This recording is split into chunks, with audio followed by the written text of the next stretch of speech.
Hello. Today is my life with MS. Mr. Lemmy Killmeister is coming to hang out.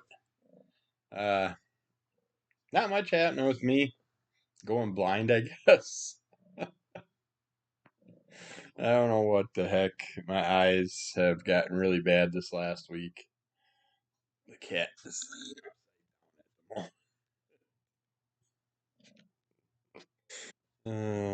such a weirdo. 'Cause he'll fall asleep like that. Yeah, can't be that comfy. Yeah, you're gonna slide right off me. You're so silky and slippery now. I got had the week or so ago or two ago had those 2 days where tick got on me. That must have came off of him, and ever since then we got this bottle of all natural oil that you just put like a half a dropper on his food. I think it's doing good. I think it's also helping with his little ear mite thingies that he hates us using drops on, but I think it's making those. It's kind of like bringing him out more, kind of. So we got to try and get his ears cleaned out. But yeah, it's that dropper stuff. I'm happy with it so far. And his skin is getting so silky. But he's slippery and just slides right off. But yeah, these are his hind legs. He's upside down, falling asleep. As he does. Let's see here. I gotta somehow shrink this down, set that up with the other one. The cat just dropped my mouse for some reason.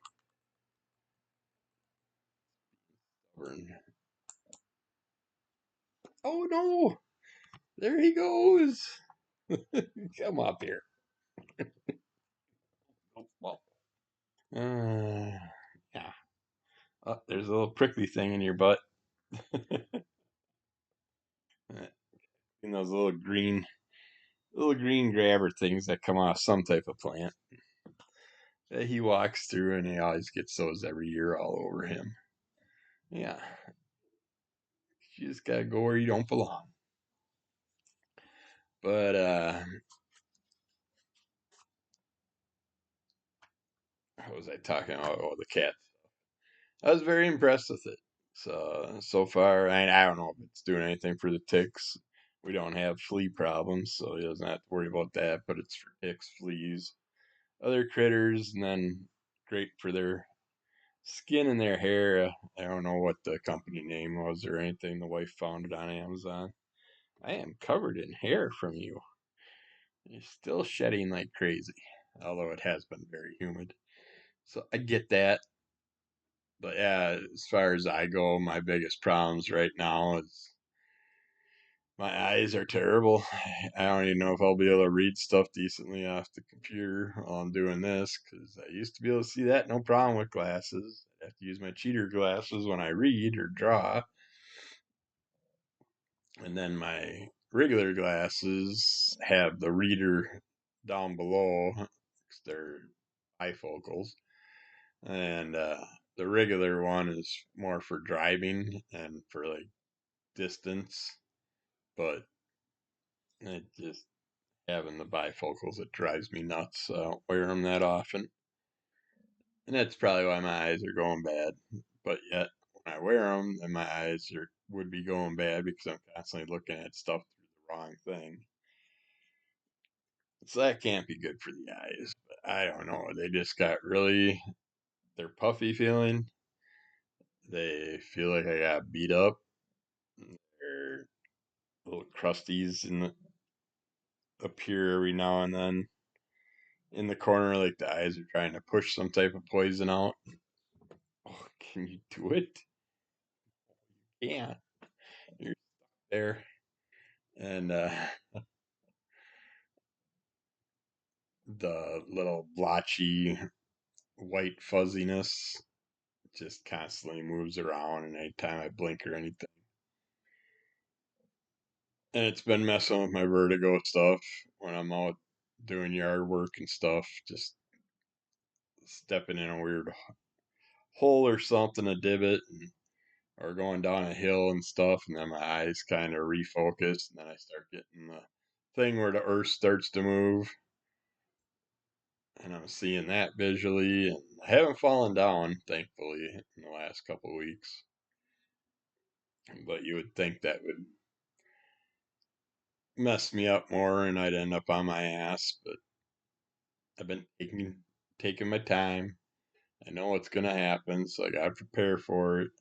Haven't been using my cane as much as I should, or my walker, but that'll be changing here pretty soon. Is just waiting for the weather to get into the 70s so I can actually do some tree trimming, do some yard work out there, maybe get some dirt and gravel and hauled in so I can get stuff spread out nicely. Yeah, did you finally decide to stand up? You can stay up here by me instead of going down there and then you're gonna beg for your food, which you ain't getting till 2 o'clock. Ways to go. But yeah, still got tons of boxes piled.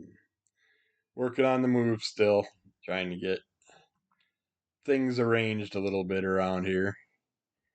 Uh, oh man, it sucks that my mouse is broken. Damn it, cat! Just had to knock it off with your tail, didn't you? I don't think I have another mouse either, so that sucks. Oh, let's see here. How's my coffee doing? It's hot, but it's right on the edge of being perfect. So have our cup of coffee while we talk about some coffee, some alternatives to coffee. Let's see what they got. I did make an eye appointment though this morning, so but they're about 5-6 weeks out before they can get anybody in. So get my eyes dilated again, and all that good stuff. See, they got chicory coffee. Uh, Chicory root can be roasted, ground, and brewed into a delicious hot beverage. It tastes very similar to coffee, but is caffeine free. Well, that's why I drink coffee. I don't drink coffee for the flavor. The chicory root tastes similar to coffee, but is caffeine free and very high in the beneficial fiber inulin, which may aid in digestion and support a healthy gut.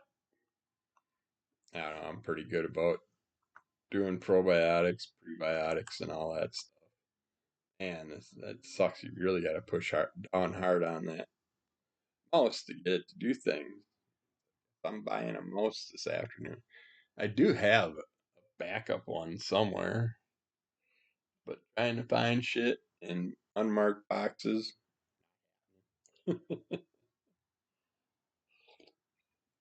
Oh, it tastes good. Caffeine. Matcha tea. Ak. I heard so much about it. It's a type of green tea made by steaming, drying, and grinding the leaves to the Camellia sinensis plant into a fine powder. It provides an abundance of beneficial antioxidants in a single serving, depending on how it's prepared. It may have more or less caffeine than coffee. I tried it. I decided Starbucks had it on their little screen when I went to pick the wife up coffee one day. And figure, it's supposed to be really good for you. I'll try it out. One sip and that thing was gone.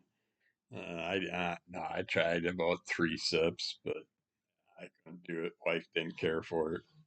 So that was a waste of $5 or whatever. Golden milk. I've heard good things about this. It's also caffeine free, which I think it's good for like bedtime. I think I had it written down the recipe for it because of that. But golden milk is a rich caffeine free alternative to coffee that may have anti inflammatory effects.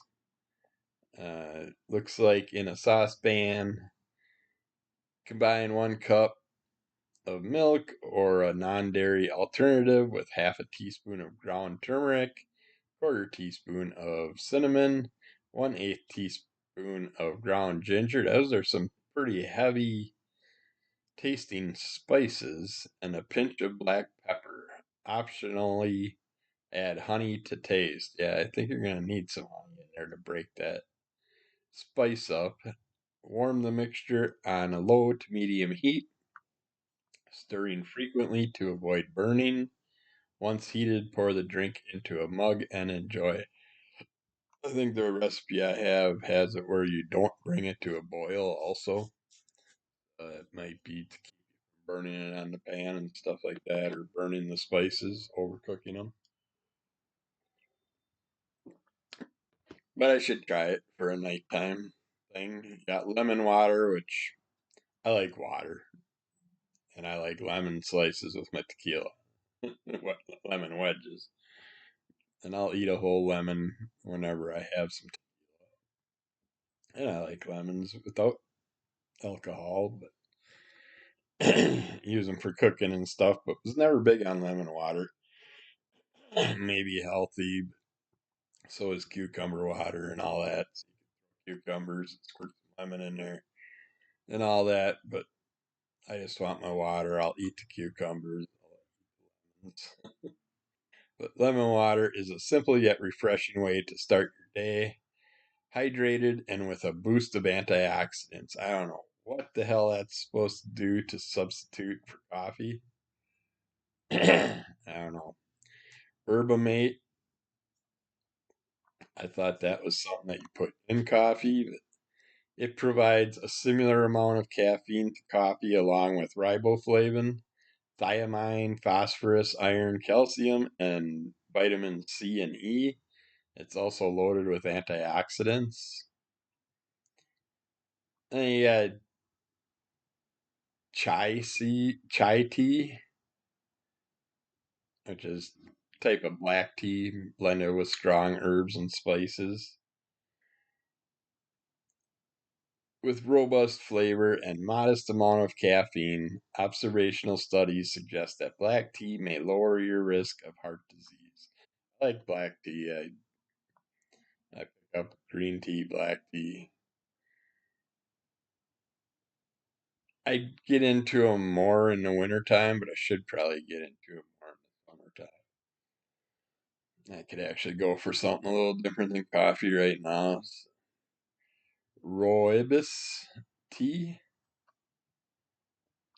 is a caffeine-free tea with a slightly sweet and fruity taste. It's a red tea, which I haven't ever had a red tea. Provides plenty of antioxidants and is low in tannins, a compound that interferes with iron absorption. And trying my best to read these, but they're all blurry. So, but yeah, it's a red tea, huh? Originated in South Africa. Huh, I will have to look for Rolibus tea. R-O-O. Oh no, Rooibos tea, I guess. Roibos. Definitely never seen it. So we'll have to look for it. Apple cider vinegar. I ain't drinking that shit for a replacement of coffee. That's why I do the pills or whatever, or I make my salad dressing. You got to break it down with another like an oil and extra virgin olive oil is mixed half and half with uh, apple cider vinegar to make my salad dressing. That breaks it down nicely so it's not overpowering. But apple cider vinegar is a caffeine free alternative to coffee that may have beneficial effects on blood sugar levels and may even assist with weight loss. I mean, these are not replacements for coffee, people. I mean, you have to have something that's got caffeine and it's got to taste something like coffee. I mean, seriously, I want to see these people, whoever wrote this, I want to see them take a glass of water, dump apple cider vinegar, and just happily sit there and drink it. It's just so nasty. Kombucha is fermented black tea that contains probiotics, acidic acid, and antioxidants. Many animal studies suggest potential health benefits, but few have been done in humans. Yeah, kombucha, I don't mind, but yeah, I don't think half of these are a replacement for coffee, even three-quarters of them probably. So, not sure where they came up with all that. Let's see. Uh, oh, something I can use. Some ways to get rid of bags under your eyes. My eyes just, they're so puffy and just got that sticky, sore, puffy feeling. It's almost like some of the eye drops I tried are worse than helpful. But uh, many products claim to help depuff and lighten the under eye area. They don't always work. This is especially true if your eye bags and dark circles are genetically inherited. Other common causes include allergies, eczema, chronic fatigue, pigmentation issues, sun exposure, and aging. Yeah, aging's chronic fatigue, I can see being some of my eye issues, but these got really weird in the past few weeks. Yeah. My eyes have felt like this in the morning when I'm tired and stuff like that, but now it's all day long and amps up the blurriness. Oh, stupid ads. Go away. Buy tea bags. Steep two tea bags for 3 to 5 minutes. Let the bags chill in the fridge for 20 minutes. Then squeeze out the extra liquid and apply it to your under eye area. Leave them on for 15 to 30 minutes. I guess that's an excuse to make tea. So, try some tea here this week. Stick them on my eyes and see what happens. Use a cold compress.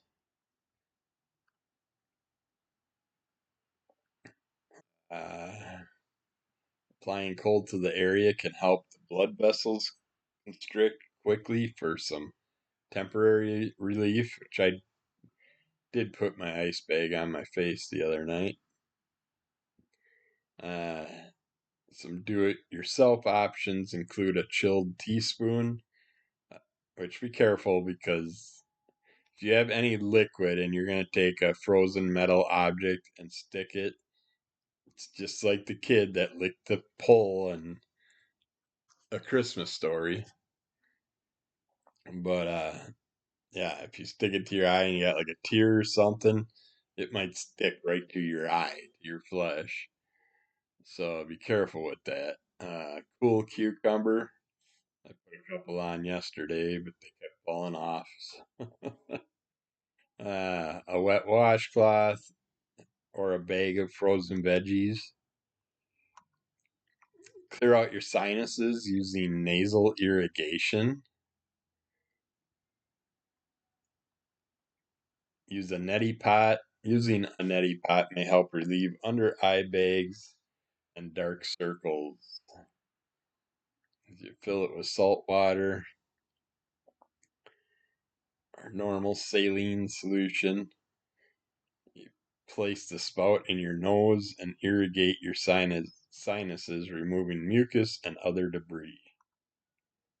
Don't know why that would affect the eyes. My nose is pretty much clear, so I don't have to worry about that. Stay hydrated. Uh, Dehydration can contribute to under eye bags. Uh,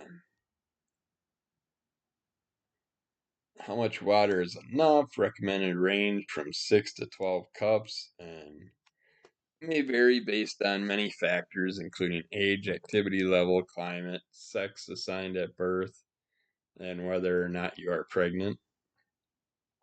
I just listen to my body with the water. And there are days where I don't drink enough. I'm out there doing something, sweating up a storm, so that's not good. But my 2 cups of coffee in the morning, that's I consider water, and I drink at least two of my big water jugs. Take an antihistamine. Allergies can cause puffy dark circles, which that actually, I wonder if I have any outdoor allergies and they're acting up because of it being humid and hotter. And we got the smoke coming from Canada, which that's lightened up. I pretty much mellowed out by the end of last week. But a couple days there, as soon as you walked out the door, you could smell it and feel it. Uh, dip, Diphenhydramine or Benadryl, cetrizine or Zyrtec, loratadine or Claritin are types of antihistamine type things. You can add retinol cream to your routine, eye cream. It concentrates on specific ingredients. Retinol creams have been used for a variety of skin issues, including acne, psoriasis, and aging. Products for hyperpigmentation. Skin lightening creams contain hydroquinone, an ingredient that interferes with the production of melanin in the skin. This can help reduce the appearance of dark bags or under eye circles. Some people also experience side effects such as dryness, irritation, and mild skin issues, so watch all that. And of course, always talk to your medical staff before trying anything. Don't trust anything I say. I'm not a doctor. I'm just a guy with issues that likes to talk about them. Let's see if I can help anybody else by giving them suggestions that I've seen or get information on. Wear sunscreen every day to help prevent things like premature aging, skin cancer, and discoloration. You can also avoid the sun's harmful rays by sitting in the shade, wearing protective clothing, avoiding tanning beds, using caution around water, snow, and sand, which can increase your risk of sunburn. See a dermatologist. Other options are microneedling, laser therapy, chemical peels, injectable fillers to treat puffy eyelids. Both. Wash your face before bed. Improving your nightly routine may also help you avoid bags under your eyes, especially important to wash your face before bed each night, especially if you wear makeup. I don't wear makeup, but I think I do agree with that. I think I'm going to start washing my face every night. I just feel like my eyes have leftover whatever from the day's environment. If you sleep with mascara or other eye makeup on your eyes, you may irritate them, experience an allergic reaction, or develop an infection that creates discoloration, puffiness, or other symptoms. I wonder if the dyes would actually affect your skin color, your skin or whatever for the different types of things, colors that they use with their mascaras and all their makeup.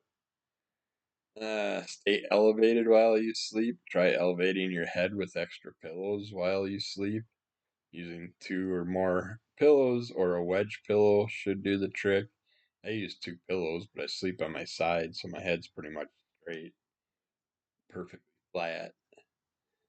So I don't know if I can't lay on my back and sleep.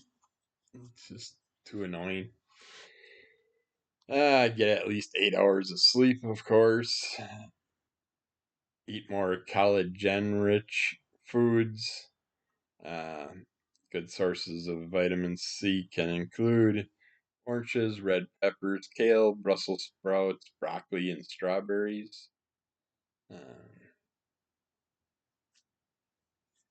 The muscles and tissues that support our eyelids as we get older weaken, so your skin may begin to sag, including the fat that's usually around your eyes.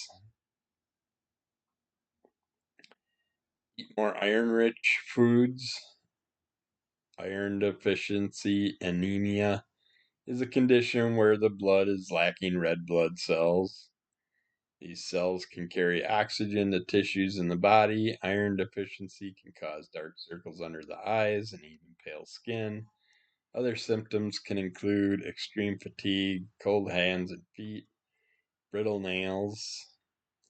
Some iron rich foods are red meat, pork, and poultry, seafood. I didn't know seafood was rich in iron.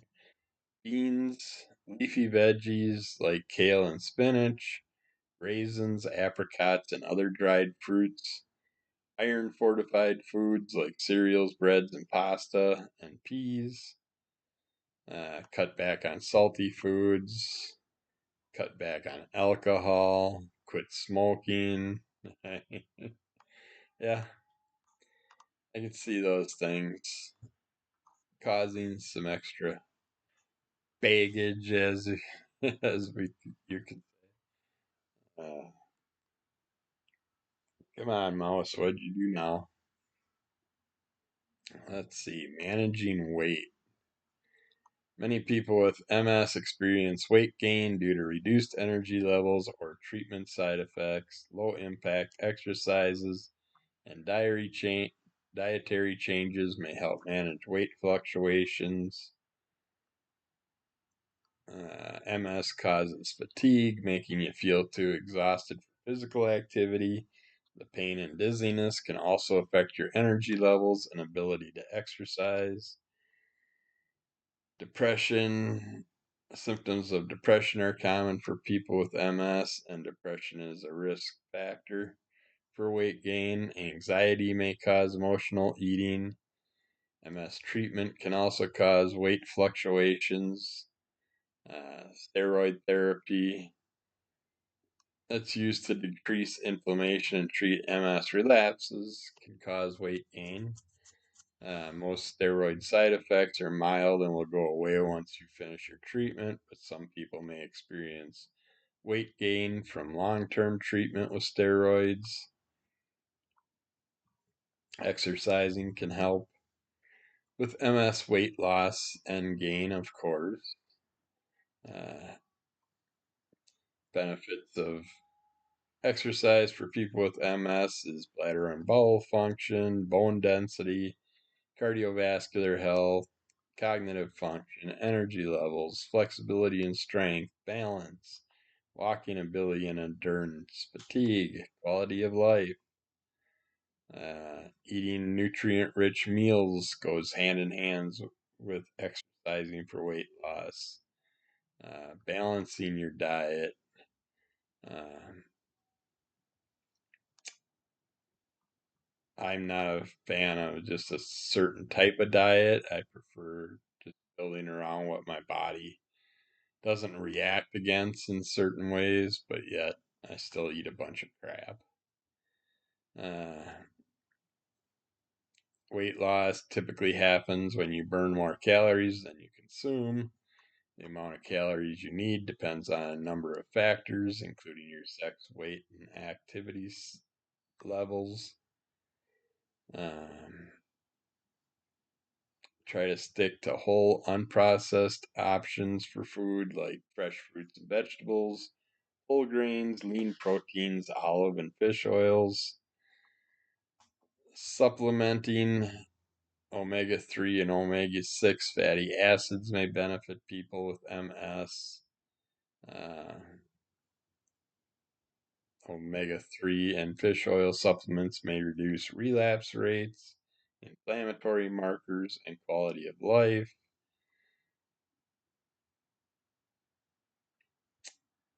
People with MS are more likely to be deficient in vitamin D, vitamin A, and vitamin B12. Take my vitamin D and my vitamin B supplements.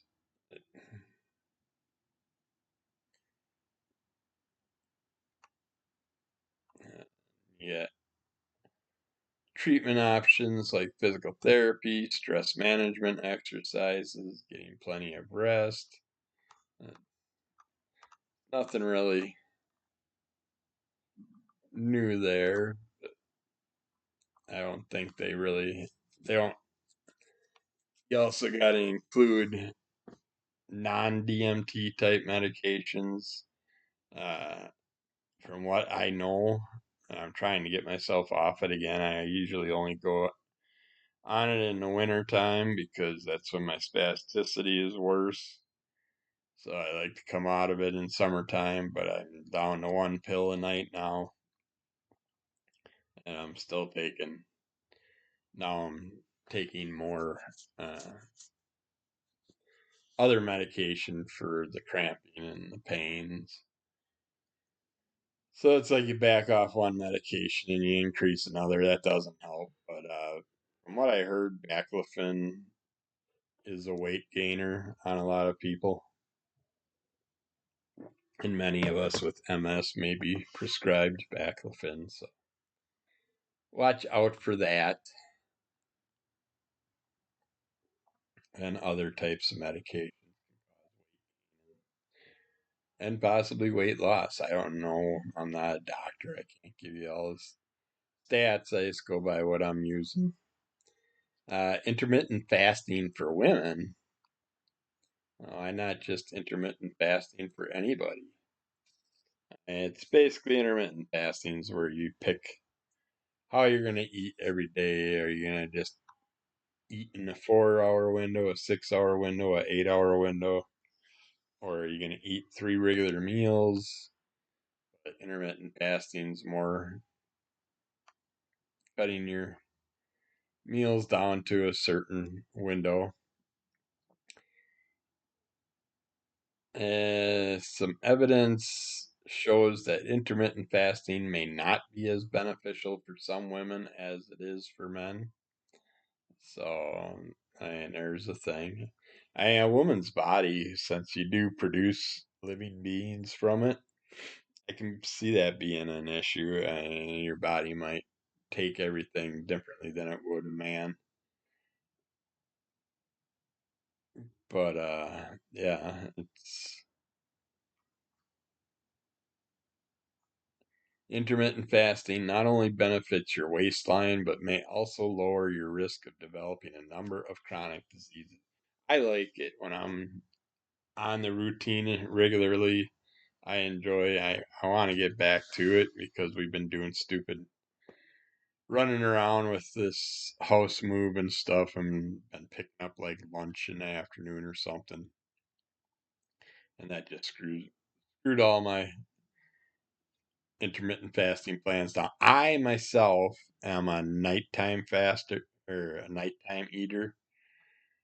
So I prefer to have my window of eating time between like 6 and 10 p.m.,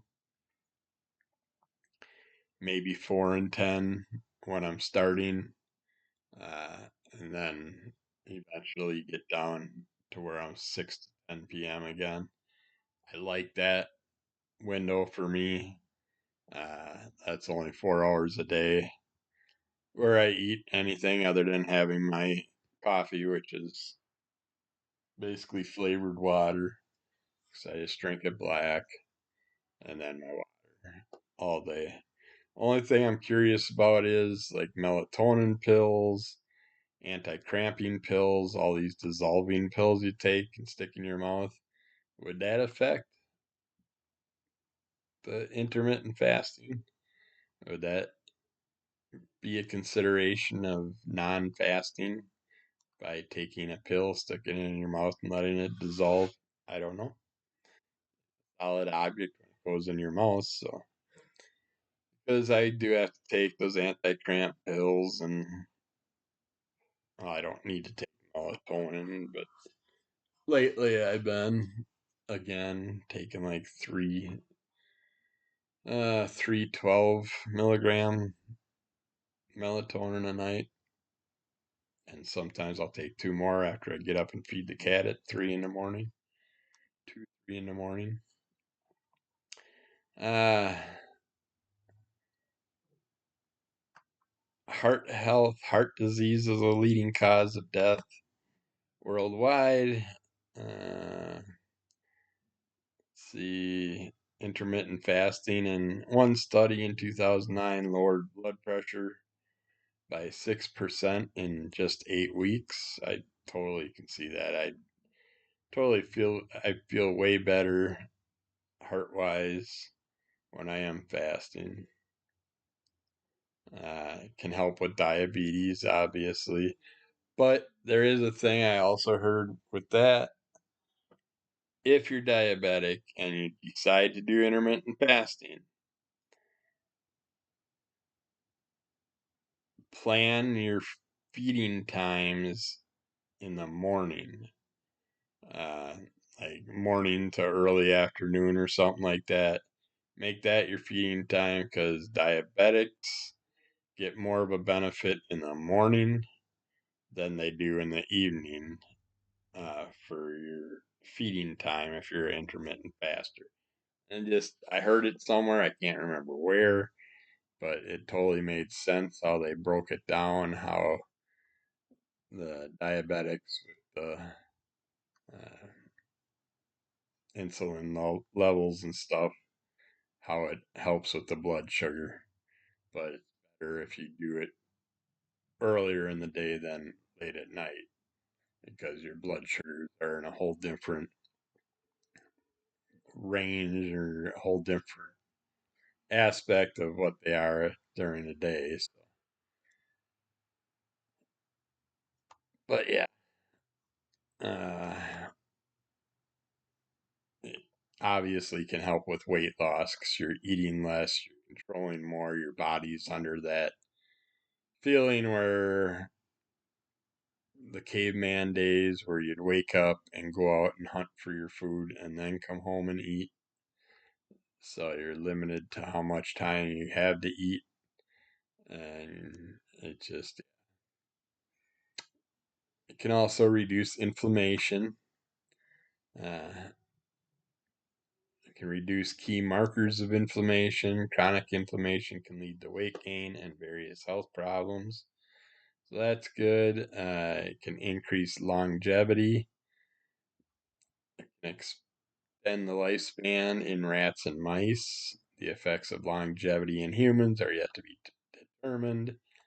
It can preserve muscle mass, uh, which we have a problem retaining muscle mass if we're not active enough and stuff. Our muscles break down. I mean, I was 180. I ranged between 170 and 200 pounds for the longest time. And when I was a mover, running a moving company, and it was great because I got paid to work out. Almost all my jobs I got paid to work out, construction, moving, or whatever. And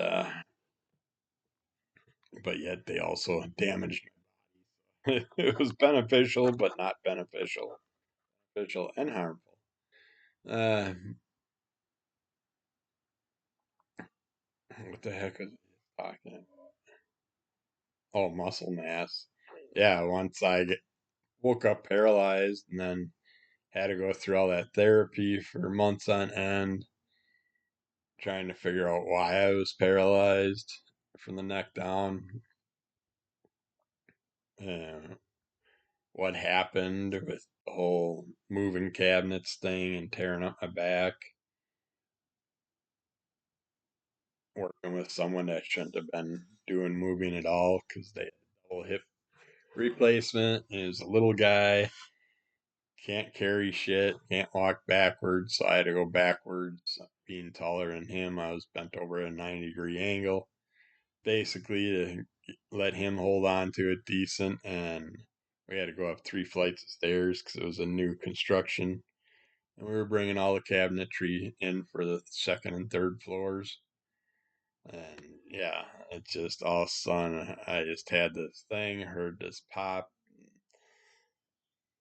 I was in severe pain, but all the weight belts, the moving belts were being used because they were doing a double post office job. That's why I got stuck working with the boss because we couldn't find any other temporary help.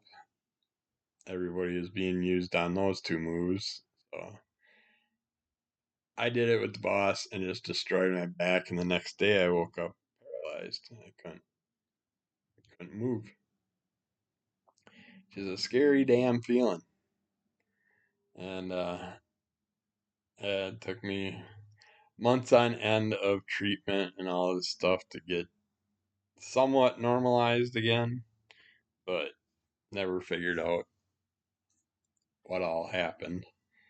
But once I was diagnosed with MS many, many, many years later, I kind of realized certain things, aspects of it were MS related. So MS can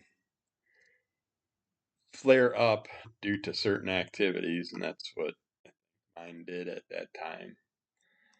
Uh, the best types of intermittent fasting for women,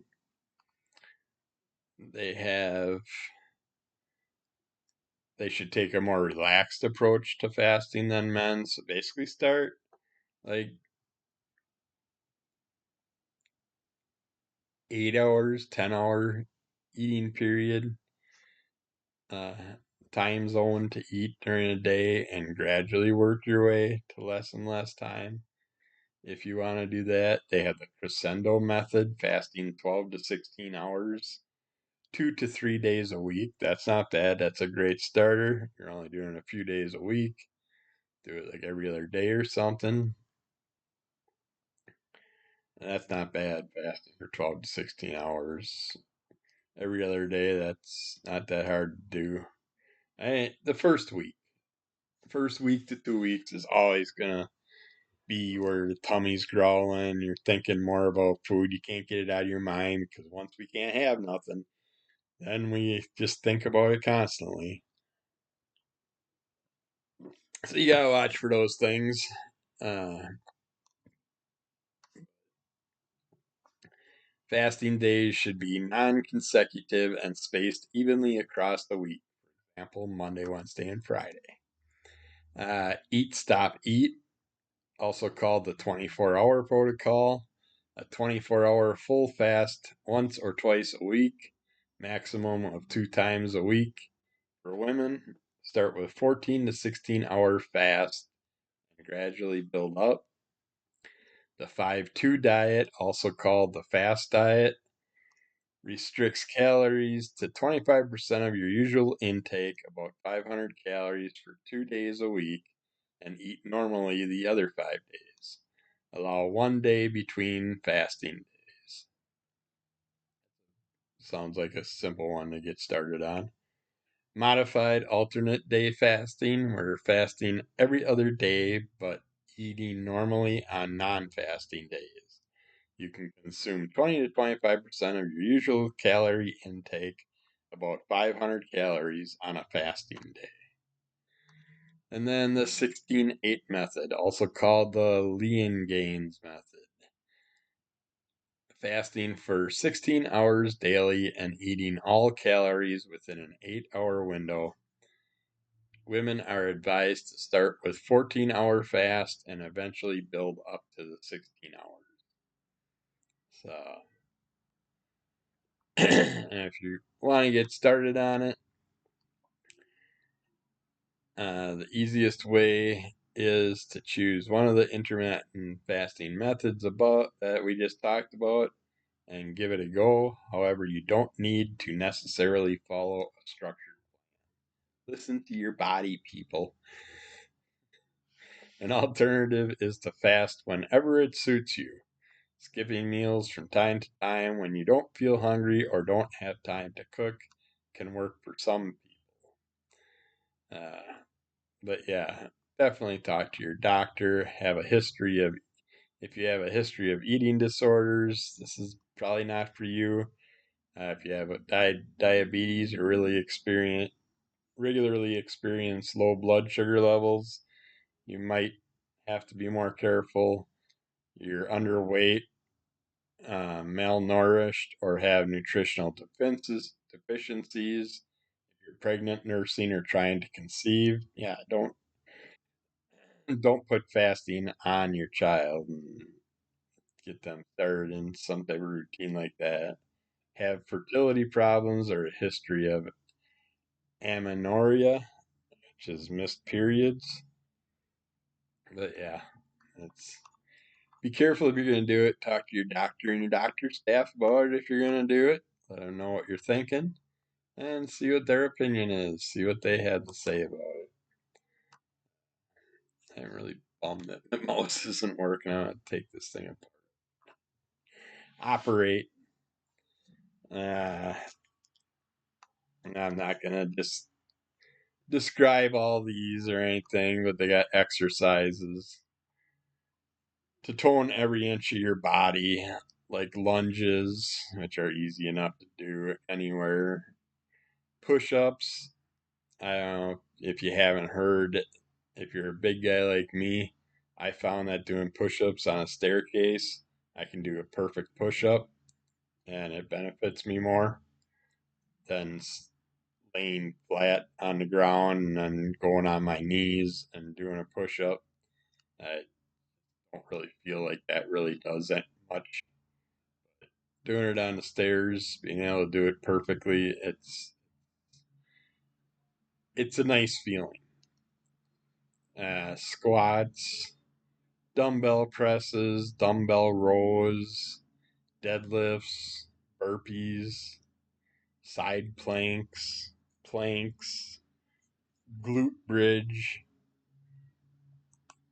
I don't know what's a glute bridge. Okay, that's where you lay on your back with your knees bent and you're thrusting your buttocks up in the air. uh, but yeah, sounds like all types of exercises where you're constantly moving limbs and body parts, squatting, bending, stretching, those type of movements are definitely beneficial, especially with our gait issues and stuff like that. And the last thing, what do they got? Some breathing techniques for sleep.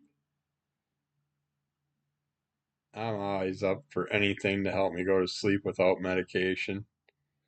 Uh, but always listen to your body when you do stuff. The 4-7-8 technique allows your lips to part gently Exhale completely, making a breathy whoosh sound as you do. Press your lips together as you silently inhale through the nose for a count of 4 seconds. Hold your breath for a count of 7 seconds. Exhale again for a full 8 seconds, making a whooshing sound throughout. Repeat 4 times. When you first start, eventually work up to 8 repetitions.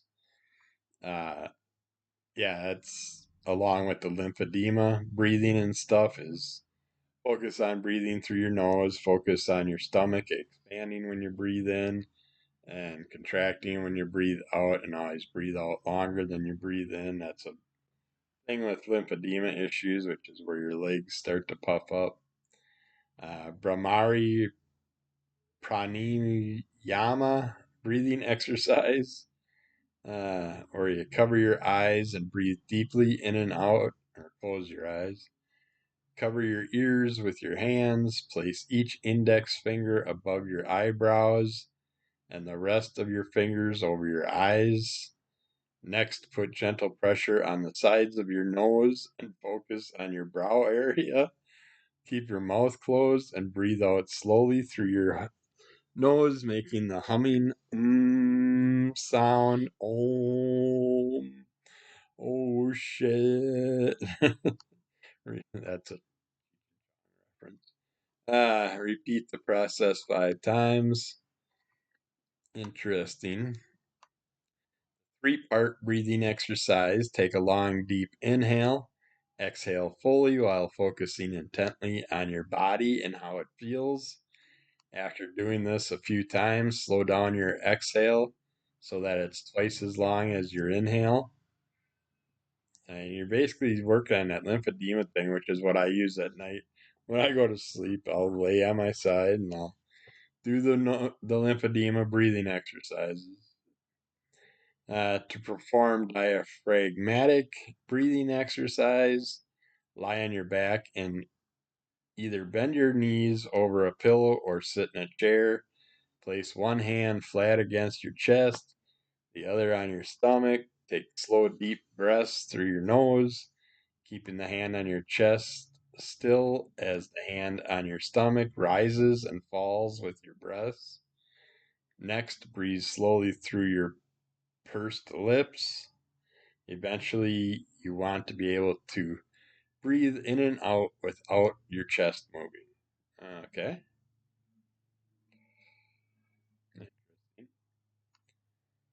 Alternate nasal breathing exercise where you sit with your legs crossed, place your left hand on your knee and your right thumb against your nose.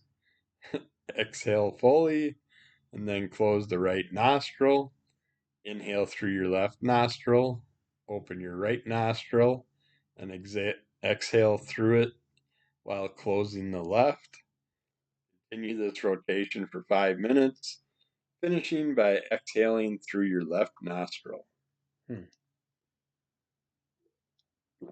Buteyko breathing. Sit in bed with your mouth gently closed, not pursed, and breathe through your nose at a natural pace for about 30 seconds.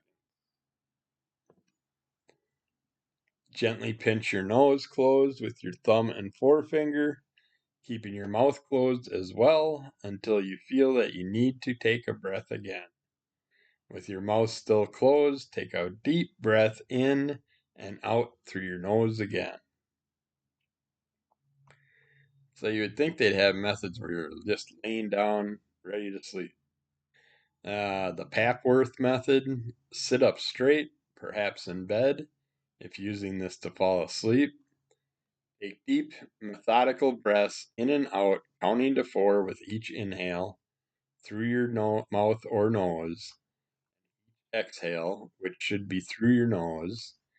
Focus on your abdomen rising and falling and listen to your breath sounds to come from your stomach. It's basically meditation breathing.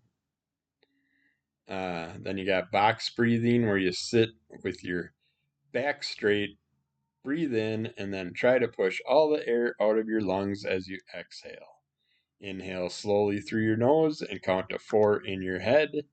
filling your lungs with more air with each number. Hold your breath and count to 4 in your head. Slowly exhale through your mouth, focusing on getting all the oxygen out of your lungs. And basically, these are great ways to relax, sleep, and breathe more naturally and effectively.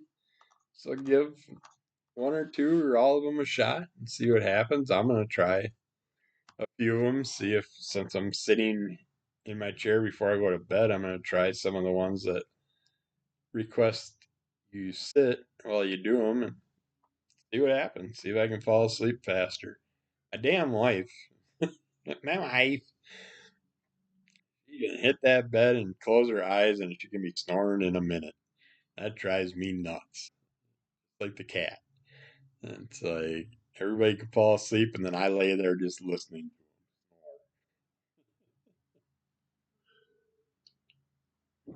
But that is it for today. We did our hour. Good enough.